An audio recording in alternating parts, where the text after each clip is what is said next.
While other voice actors are only getting training in the classroom, I'm getting extra training every night playing games like Baldur's Gate 3, The Witcher 3, Warzone, and here's why gaming has made me a better voice actor than just classes alone ever could. Hey, I'm Jesse Carroll. Most people know me as a voice actor and a coach, but I'm also a gamer, a dad, a former stand-up comedian. I've done a lot of stuff beyond just voiceover. And I love video games. I used to grind Call of Duty Warzone with my squad like every single night. Now I've got a baby and I'm letting them down every day because I just don't have the time these days. But here's the thing, all those hours I've spent playing video games weren't wasted, according to my fiance. She likes to say I'm wasting time when I do that. But no, it was training. It was training. And most people have no idea that gaming is actually one of the best ways to supplement your acting training and develop your performance instincts. Did I stumble that? I kind of stumbled that. I'm stumbly today. I had like 3 margaritas last night. I'm a lightweight these days. That's what happens when you become a dad. Back on track. Video games make you a better actor all around. In fact, I once auditioned for what I'm pretty sure was a major fantasy video game. One could say it was similar to Diablo 4.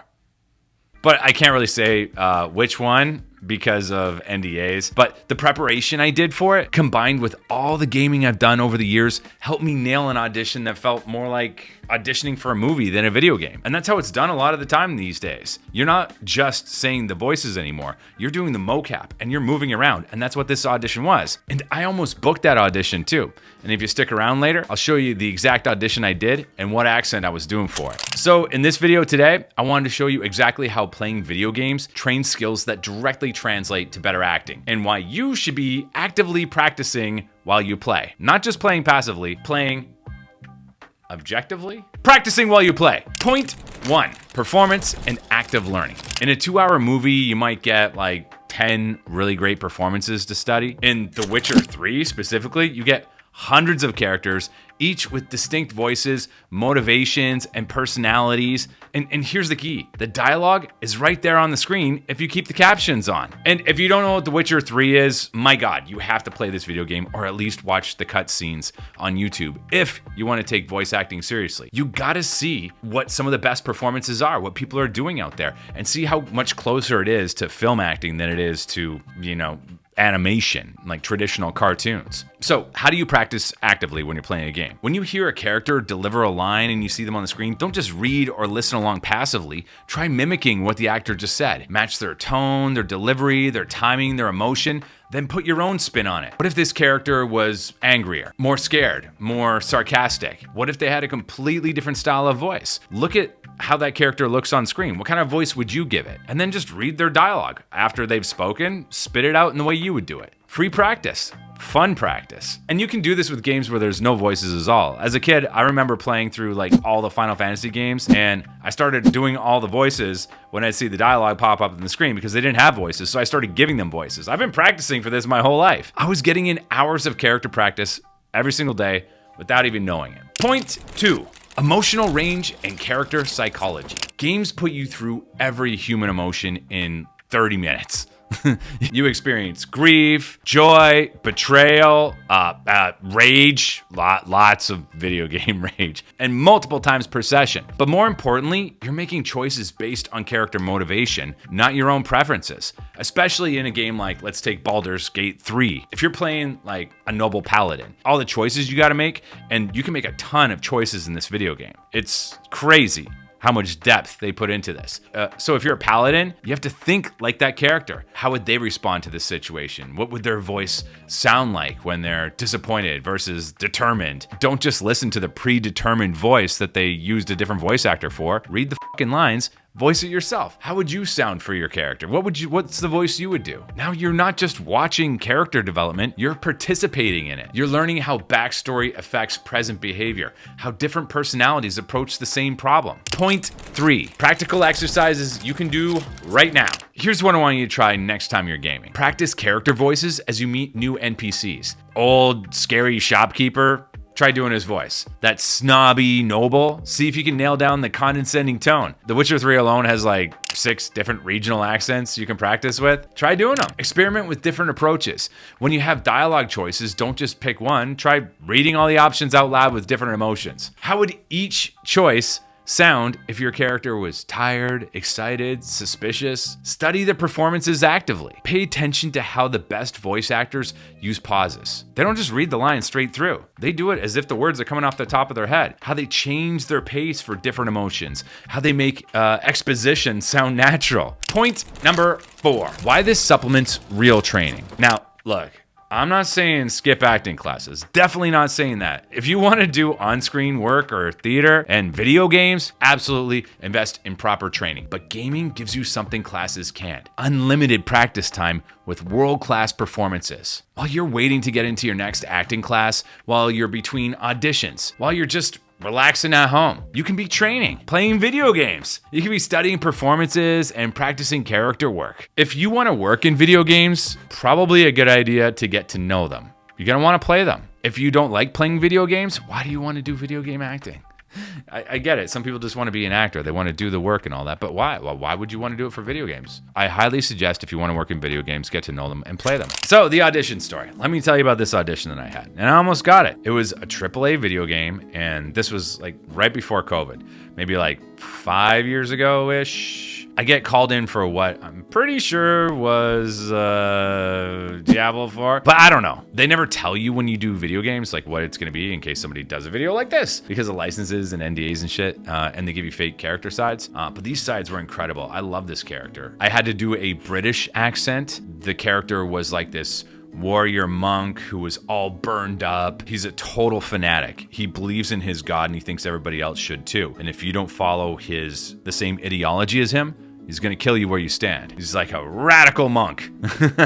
And it was a really cool character. That was the breakdown for him anyway, whether that's the end of the character they ended up going with or not.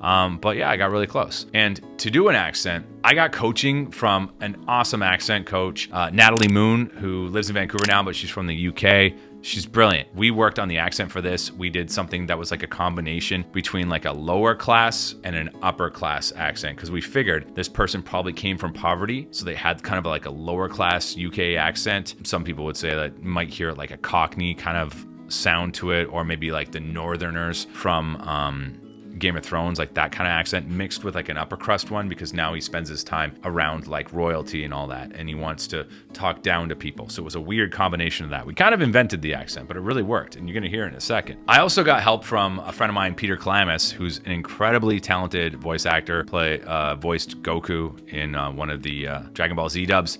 And he was very generous with his time, and he gave me a lot of pointers. And I had about a week to prepare for this thing, and I practiced for hours every day. I talked in the accent all the time. Everybody thought I was a big weirdo. But here's what's interesting. When I walked around that auditioning room and I had all those hours I spent listening and mimicking British characters in games like The Witcher, I definitely used that as a reference. That actually helped me nail the tone that they were looking for. So here's the audition. Check it out. Let me know what you think.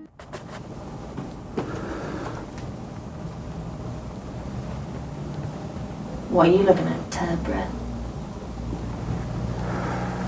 Travelers come here for respite, not to listen to you. Go sack a prick, monk. Jesus, wet. What happened to your face? Do you know what it means to devote yourself to a cause? To spend every waking moment in service of something far greater and more worthy than your sallow flesh. It is a calling. Enough, demon. You'll get no trouble from us. But you see, I will. You and a million like you, ignorant swill dwellers, breeding too much, breathing too much, tainting the very air with your stench, soiling the ground your feet touch. Do you want to know where I got this face? I took a man like you, a man who called me demon, from his bed, dragged him a mile through the woods. When he awoke, bound and broken, He cried when I lit the fire, begged as I mixed the spirits of salt. I stood there, watching his skin burn, so transfixed that I did not even feel the warm lick on my own cheek. And as he died, writhing, crackling, pulping, I whispered the last words he would ever hear. Hell is empty, for all the demons are here. Can you hear how all that gaming experience I was just talking about, how that influenced my approach? I wasn't just doing an accent. I was embodying a character that felt like it belonged in that fantasy world. I think it just really helped me out, spending hundreds of hours in fantasy RPG games. Like, I knew this character, I knew where he was coming from, and it felt easy. I put a ton of work into it, but it just came out natural. So, what are the takeaways from this? I have some homework for you. Next time you boot up a game, don't just play. Actively practice. Try the voices, experiment with the accents, study how the best performances make you believe in those fictional words. Oh, and I highly recommend, if you're playing like first-person shooters like Warzone or Marvel Rivals, something like that, here's a pro tip. Play with voice actors and randoms. My Warzone squad was actually me, Mar Anderson's another talented voice actor, Peter Kalamis, and my buddy Kentish sometimes, or my cousin Rob. We were constantly doing voices and accents and characters, especially when we'd play with like random people. We just get a chuckle out of it, get to work on a character, practice different accents to see if the random would believe it. That's an easy way to practice different characters. Boot up a first-person shooter, play with a random. See if they believe you. And if you're not a voice actor, but you play with voice actors, trust me, it's way more entertaining. There is nothing like hearing someone switch into a perfect British accent mid-firefight just to mess with a random teammate. Oh my God, how rude. And if you're not gaming, you should be if you want to be working in video games. Here's what you do instead if you don't want to play the games. Just go watch some gameplay on YouTube from like Baldur's Gate 3, The Witcher 3, or any of the recent like high budget RPGs. You know, just type that in. The performances are incredible and you can learn just as much from them as you can from studying film and TV. See, the thing is, while other people are only getting training a few hours a week in class, you can be supplementing that training every single night. You can be getting world-class coaching from some of the best voice actors in the business. I did, but without them knowing, just by copying and stealing their shit. So I want to know from you guys, what games do you think have the best acting performances? Let me know in the comments and I'll cover them. I'm always looking for new material to study, always looking for new stuff to explore and break down for you guys. So let me know, what are the best performances in video games? Let me know, drop them in the comments below. And if any of you guys try these exercises, let me know how it goes. Also, if you want to see more content like this, where I talk about unconventional ways to improve acting and performance skills, hit the like button, hit the subscribe button, hit the notification bell so you can be alerted when I got more content just like this coming at you. And hey, if you're part of my Call of Duty squad and you're watching this, I'm sorry. I'm sorry I keep letting you guys down. I'm coming back soon. Jessley Snipes is coming back. That's not my gamer tag. It's actually Toxic Jess. Play with me and you'll find out why. And add me. Add me to your Warzone squad. Thanks for watching. We will see you in the next one. Peace.